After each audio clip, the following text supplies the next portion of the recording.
أعوذ بالله من الشيطان الرجيم بسم الله الرحمن الرحيم الحمد لله رب العالمين وصلى الله على سيدنا محمد وآله الطاهرين اللهم صل على محمد وآل محمد. Okay, inshallah tonight we're going to try to wrap this topic up that we've had over the past few nights.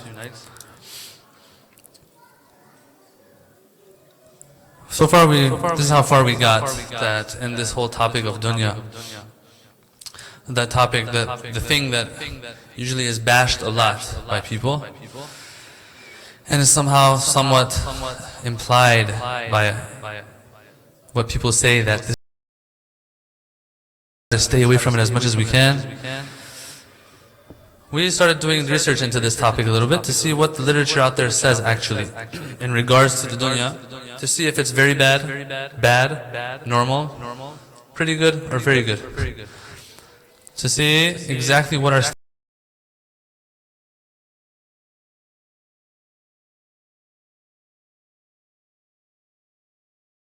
when we want to do research into a topic, how we're supposed to do it. Okay. So far we had 3 sets of literature. One set implied absolutely bad. Dunya, absolutely bad. One set implied absolutely good, or absolutely not bad. And as I said before, we can't take both of these sets in their literal sense, because that's a contradiction. And as I said before, theologically, Islam, Allah, the Ma'sumin, they can't have 2 opinions that are conflicting regarding the exact same issue. Impossible, theologically. So what do? We look for clues here and there to see what is meant. For example, if someone comes up to you and says, you know what, I hate prune juice. Prune juice, I hate it. And then 2 minutes later you say, you know what, I love prune juice. Prune juice is the best. I don't know who out there likes prune juice, but prune juice is the best. So you say, okay, what did you mean by this? Do you like it or you do not like it? Very simple. Now what if someone comes out and says, you know what he meant by that? He meant that prune juice, when it's cold, I like it. When it's warm, I don't like it. That's what he meant by it. Or another person says, you know what he meant by prune juice? I like it and I don't like it. He likes it when it's light colored. Some people like light colored things. And he doesn't like it when it's darker. What you'll say is, okay, do you have evidence for this? What that person meant by this? You're trying to fix the problem. You're trying to fix this contradiction, but you're using something that you have no reasoning for it. If this person himself has said before that, you know, I hate hot stuff and I love cold stuff, and then he had said, I love prune juice, I hate prune juice, well, you might have had justification to say, okay, what he means by I love is when it's cold, and what he means by what I hate is when it is not cold. But if that person has only say, you don't have a right to say, okay, this is what he meant by this, and this is what he meant by that. What's the most you can say? You can say, I don't know what's going on. Very simple. This was the first step in Islamic scholarship. If you can't reach a conclusion, you just stop and you say, I don't know. But if you find clues, and as I said, in this topic we have many clues as to what is meant by this absolute set of literature that says bad. If you have clues that a certain aspect, because of a certain thing in this thing, saying absolutely it's bad. What is meant by it is when it's like this. In this aspect of it, it's bad. Not completely bad. Alright. So we had these two sets of absolute literature. One says one says bad, one says not bad. But then we came up with a third set of literature that I recited the verses of the night before last, where verses of the Quran are implying that whenever dunya and akhirah are in conflict with each other, dunya is bad. If you prefer dunya over akhirah, that dunya is bad. Okay? So we have a set of literature that says bad. We have a set of literature that says bad when it's in conflict with dunya, with akhirah. These two, we put these two together. And then you have the other set that says it's not bad. Conclusion, when you put all of these together, is it's bad when it's in conflict with akhirah. Dunya. It's not bad. Why do we tell our youth, or why do we imply, or why do our speakers sound when they're speaking about this topic? Why do they sound as if the default when it comes to dunya is bad? Now, there's a point here that I will make maybe 45 minutes into the lecture. Okay, if the default in the dunya is good, not bad, then why is it that our literature is always speaking ill of it? Okay, there's a reason for that. I'll get to that inshallah. But for now, theoretically speaking, default is good. It's a creation of Allah. If it conflicts with your akhirah, it's bad. Why? Why do you say this? Where'd you get this from? That third set of literature that I recited the verses of the night before last. Alright? We're doing Islamic scholarship here. Alright. Now a question that rises is why? Why is it that if these two are in conflict with each other, that if you prefer the dunya over akhirah, this is very important. I don't want to hear lecturers anymore say dunya is bad. You have to say dunya is bad when you prefer it over akhirah. And what that means, preferring it over akhirah, I will also explain inshallah. Alright. But why is it that you're not supposed to prefer it over akhirah? This is where the sources go crazy. They go all out. Because they are unveiling and exposing the essence of this dunya. Once you get to know the essence of it a little bit, the Quran and Ahlul Bayt don't even have to tell you that don't compromise your akhirah for dunya. This is very important. Lots of times we have a hadith for something, or people look for a hadith for something while Allah had given you the greater hujjah, it's in your head. It's called the aql. 2 + 2 = 4. If this is better than that, then I will prefer this over that. We don't even need literature to tell us when it's in conflict. If Allah subhanahu wa ta'ala, if the Prophets ﷺ, they come and they let us know of a day to come, min Allah, kinds of things, they don't even need to tell us that you better prefer this over that. The fact that they're just letting us know that there's better stuff on that side, our aql is enough to tell us, okay, then prefer that one. Prefer that one doesn't mean put this one aside. Once again, I'll talk about this. What is meant by preferring? That's also important. But now what about the literature that lets us know of the value of this dunya? This is a fourth set of literature now. Okay, we're moving into the fourth set of literature. 4, you could say, variables now. And there's lots more. I won't have time to get into it. You see just the little discussion of dunya, how long it takes. It's taking us all these nights. And we will be only covering a little bit of it. There's still a lot more other things. Dunya, if it's good, the default of it, this, that. What about when it comes to ulama? And the way they deal with dunya and dunyawi things, it'll be a little different, because then we have a fifth set of ahadith and literature about alims and dunya. So even if the default is something when it comes to normal people, when it comes to, I don't know if we'll get to that part. Alright, set number 4 of this literature that lets us know what the dunya is all about. Let's go to Nahj al-Balagha. There are 3 famous lines from Imam Ali alayhi salam, different parts of Nahj al-Balagha. I'll read them to you. And then we'll get a hint of why the dunya is bad. It's not bad. the value of it is low. That's why if we spend too much time for it, in a way that it compromises our akhirah, then it's bad. Let's look at this. Imam Ali alayhi salatu wasalam, he says, Wallah, لَدُنْيَاكُمْ هَذِهِ أَهْوَنُ فِي عَيْنَيَّ مِنْ عُرَاقِ خِنْزِيرٍ في يد مجذوم. So we've all heard this before. I'll translate. We've all heard this before. But it's used in the context of turn your back on the dunya completely. But if we focus on the wording in this and the other two following excerpts of Nahj al-Balagha, we'll see that's not what Imam Ali is saying. He says that this world, this dunya of yours, la dunyakum, this dunya of yours, has less value for me than the bone of a dead pig in the hand of a person with leprosy that is offering this to me. So, does that mean 10% value for the dunya, 20% value for the dunya, 30%? How much? How much is a bone like that worth to us? It's below zero, right? Below zero. But please pay attention. Imam Ali didn't say inna dunya.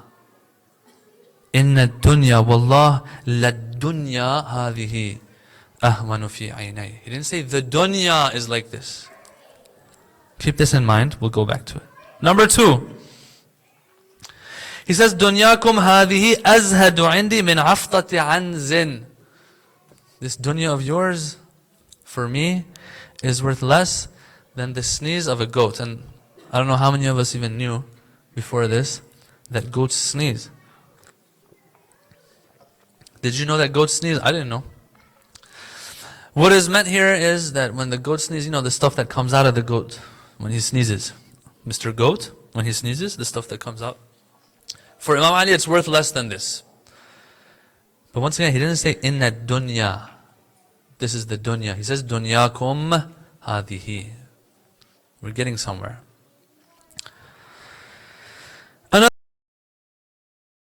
Ahwanu for me is worth less than the leaf in the mouth of a worm or a locust or a grasshopper, whatever. So we've all seen the Discovery Channel.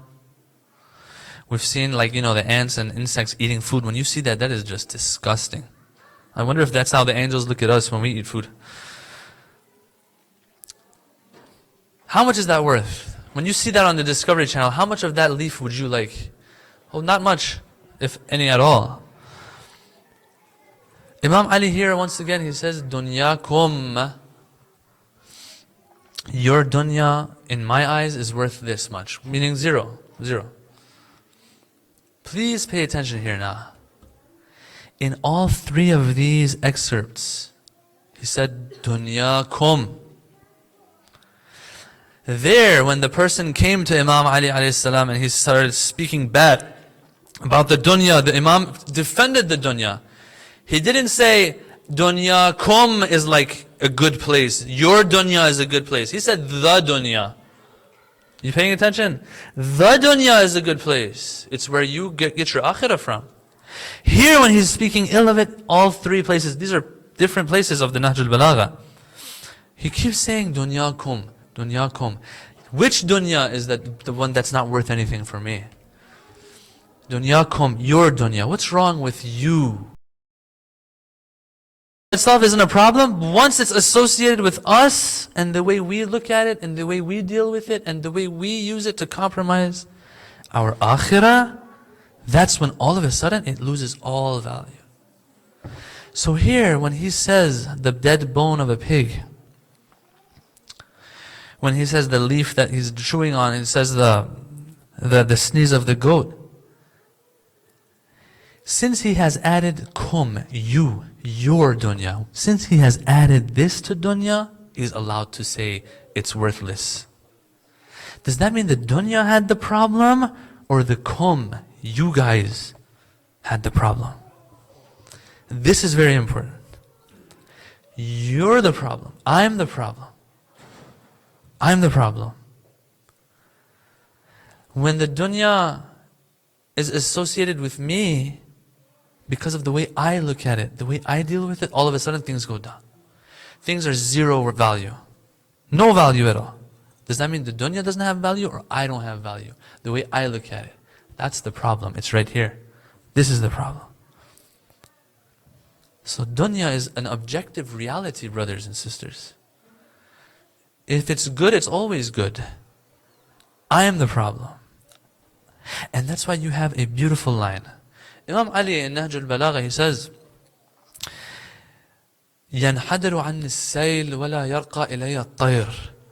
From me flows the floods of wisdom. It flows from me. And he calls it a sayl, flood. That's how much it is. It floods from me. وَلَا يَرْقَى إِلَيَّ الطَّيْرِ. And the bird can never reach my loftiness and height. That's how high I am. Why does he say this? Because of things like this that I'm about to say that he says. He's speaking to someone, he says, وَحَقًّا أَقُولُ مَا الدُّنْيَا غَرَّتْكَ. The dunya hasn't fooled you. Trust me. The dunya hasn't fooled you. وَلَكِنْ بِهَا اغْتَرَرْتَ. Amirul Bayan, he knows what he's talking about. He knows how to use words. He says, it didn't fool you, you were fooled by it. What does that mean? Sometimes, right, you're in a dark room, and there's a shadow on the wall, and you are just so afraid of it. Right? You are so afraid of it. Then when it becomes morning time, or you turn the light on, you see that it was like a little baby duck or something, or a little toy duck that was sitting on the cabinet or something, and you're seeing the shadow of it big on the wall, and you're afraid. Can you say that this toy fooled me? It didn't fool you. But can we say you were fooled by it though? Yes, we can say that. You thought that there was something here, there was nothing here. Imam Ali says the dunya didn't fool you. Dunya is an objective reality, nothing else. It's just sitting there. So you're the problem. You're the problem. And then you blame it, put the blame on the dunya. Blame yourself. You have to fix yourself. And I'll talk about that when I'll get there, inshallah. So what's the problem? The problem is not the dunya. The dunya is not bad at all. The salams of Allah on the dunya. The dunya, when it messes with akhirah, is bad because it is worthless compared to the akhirah. That's the problem. We're the problem. And then Imam Ali, he sheds more light in other places of Nahj al-Balagha. He explains that it's not the matter of pleasure and stuff that's bad. Pleasure is good. He says, مَا لَعَلِيًّا وَلِنَعِيمٍ يَفْنَى وَلَذَّةٍ لَا تَبْقَى. He says, listen, Ali has nothing to do with pleasure that's not going to endure and last. Ya Ali, does that mean that you're all about pleasure, but you want the infinite and eternal? He says, yeah. The Quran taught us this. That's what we're here for. Is in Allah subhanahu wa ta'ala. But we want everything we can. That's how Allah created us. We just go wrong. We think that, okay, if I get this phone, if I get these shoes, whatever, then I'm good. Once you get it, you're like, okay, it's done. And then after a while, you're like, boring, I want more. No, it's not your fault. That's how Allah created you. You want infinity. You want eternity. You just think that this is going to satisfy this need. You spend half your life trying to get it once you get it. And you spend half your life compromising your akhirah to get it sometimes. That's the problem. Once you reach it, you see that it was nothing. That's what Imam Ali is saying. Imam Ali says, what does Ali have to do with blessings that will end, that perish, and pleasure that does not remain? If I'm going to spend my life on something, it's going to be on something that will be there forever. Ya Ali, you sound like you're a materialist. He says, I'm not a materialist. I am after the ultimate pleasure. Why is that? All of us know math. to infinity, or 1 to infinity, or 10,000 to infinity? Haven't we learned this in math? Anything compared to infinity is like 0. Haven't we learned this? Anything compared to infinity is like 0. Why does Imam Ali act or sound like dunya is worth nothing? Because compared to infinity, it's nothing. Let alone 70 to 100 years. So Maulana, you're saying no pleasure anymore? No, I didn't say that. We'll get there. We'll get there. For now, I'm just saying, let's be careful that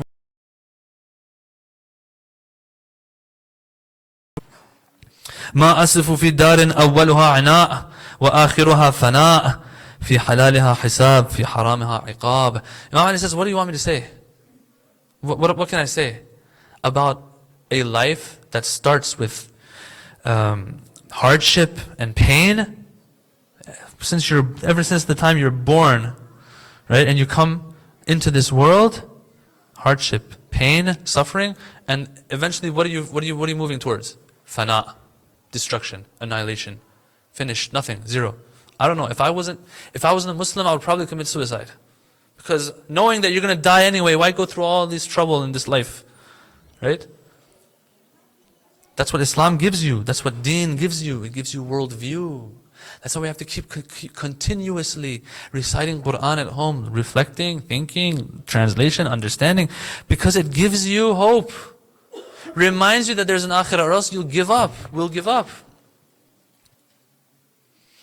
ما أسف في دار أولها عناء وآخرها فناء. And then there's another hadith which is interesting. It says there's an angel of Allah that He has, that every day this angel calls out to the people, لِدُوا لِلْمَوْتِ وَابْنُوا لِلْخَرَابِ. Procreate, have children. For what? For maut, for death. They're going to die. And build and construct and, get on with life, yes. But remember, the end is what? Kharabi, destruction. So this, compared to infinity, does Allah or the Quran even have to tell me, okay, now that you have to choose between infinity and like 70 years, infinity, you weren't listening that day, infinity is better than 70 or 80 years, Does Allah even need to tell me that? No, Allah just needs to tell me, or the prophets need to tell me that there's an akhirah. If there's an akhirah and they let me know of the ghaib that there's an akhirah, then I make the right choice. Right? She agrees. Alright. So that's the 4th set of literature that we have. Now, let's move on to how dunya. So what is bad dunya? That dollar store chocolate. That's what Imam Ali says what he means when he says a leaf in the mouth of a locust, a pig's bone, and so on. That's what he means. Compared to akhirah, it is 0, zilch, nothing. Okay, so let me summarize these 4 or 5 nights that we've had. What happened and what we're after, and I'll end inshallah. We started like this. I started with the whole concept of Islamic scholarship. How is Islamic scholarship supposed to work? With an epidemic that we have today that's plaguing the Muslim ummah and our youth, is that all of a sudden, we have this vacuum when it comes to English courses, English lectures, whatever it is, English classes on Islam. The problem is not the fact that we have teachers, speakers, whatever. The problem isn't that. The problem is when our speakers, our teachers, don't know the boundaries. Why? Because this secular environment that we're in dictates this to us. They step foot outside of, the boundaries. There's a famous hadith, if I remember it correctly, رحم الله امرأً عرف قدره فوقف عنده. May Allah's mercy be on the man or the person who knows his limit and stops there. Doesn't go on and on and on until he reaches Allah. This is a problem that we have, and it is the natural outcome of the environment that we're in, that our scholars sometimes, or our speakers, or our teachers, or whoever it is, will think that when it comes to Islamic thought, just because you have one set of hadiths regarding something, even though they are absolute, they are unrestricted, they will draw conclusions, they will give Islamic worldview based on this set. This is where the whole concept of ijtihad comes in. It's not just this one set. It's 2 sets, 3 sets, 4, 5, 10 sometimes, 20 sets that have to be put together before you can come to a conclusion. If you don't do that, you will fall into what Shaitan fell in, which was he did qiyas with Allah, which we, the Shia, believe some did after the Prophet, and they did qiyas after the Prophet. And I spoke about qiyas before. And this is one of the worst forms of bid'ah. We will be Shia. We will be saying we belong to the school of Ahlul Bayt, which tells us to think for ourselves. But at the same time, through this same logic, we are going against the school of Ahlul Bayt. Why? Because we're not doing the thorough, extensive research that's supposed to be done. We are stepping beyond our territory. I said that and I explained that, and I tried to give an example over these nights for the younger audience mostly. That when it comes to dunya, we're going to use the dunya as an example of how we can come to, somewhat a relative conclusion in this minimal and limited time that we had regarding the dunya. How are we supposed to look at the dunya? So we had an absolute set of literature that said it's bad, absolute set of literature that said good. We had our own principle that we had come up with through other ahadith, through our own mind, theologically, that Allah cannot create something that is inherently evil. We said all of this, we put this lens on, we went towards the hadith. The first and second set, we wanted to reconcile, but we can't reconcile on our own. Just say, this when it says dunya is bad, it means dunya is bad if, I don't know, you're this tall, and if you're this short, dunya is good. Where are you getting this from? We said we have to, even when we want to reconcile, have to find another set of literature. Luckily, and fortunately, with the dunya, we have this third set that is defining of those 2 absolute sets. That third set, that is when it compromises your akhirah, it's bad. That's what is meant by bad. And then I explained tonight the 4th set of literature that explains why it's bad. As a matter of fact, it's not even bad. As a matter of fact, the default isn't bad. The bad is in who? Is in me and my weak iman, because I'm not an obedient servant of Allah. And my iman is down here. That's why I look at the dunya as everything. While Imam Ali is saying, listen, compare this to the akhirah, it ain't worth nothing. So I have to fix myself. How do I fix myself? By not compromising akhirah for dunya. How do I do that? Wajib and haram. Wajib and haram. Brothers, there's specific rulings for you that we have to know. Sisters, specific rulings for us for you that you have to know. General, universal rulings that apply to all of us, we need to know. We have a lot of work to do. Gotta learn, gotta act upon, gotta teach to the rest. We have a long way to go. But the conclusion that we drew from all of this in our little mini-series of Islamic scholarship was that dunya, default good. If it's going to be bad, it'll be bad because it compromises akhirah. And the way it compromises akhirah is through the wajib and haram. We ask Allah subhanahu wa ta'ala to give us tawfiq, inshallah, to gain knowledge of the wajib and haram through our own effort and striving towards this goal. And then once we learn, inshallah, to put it into action so that we can be of those who Allah says, وَمَا خَلَقْتُ الْجِنَّ وَالْإِنسِ إِلَّا لِيَعْبُدُونَ. We can hold our heads high and have the key to Jannah, inshallah. Once again, since it's the wiladat of Imam Sajjad alayhi salam, I've been asked to just end it with this dua. Allahumma ajjil waliyaka al-faraj waj'alna min khayri a'malihi wa ansarihi. Allahumma ahfaz ulama'ana, Allahumma ashfi mardana warham mawtana wa sallim dinana wa dunyana. Allahumma ajjil waliyaka al-faraj bin nabiy wa alihi rahimallah man qara'a al-fatiha ma'a as-salawat.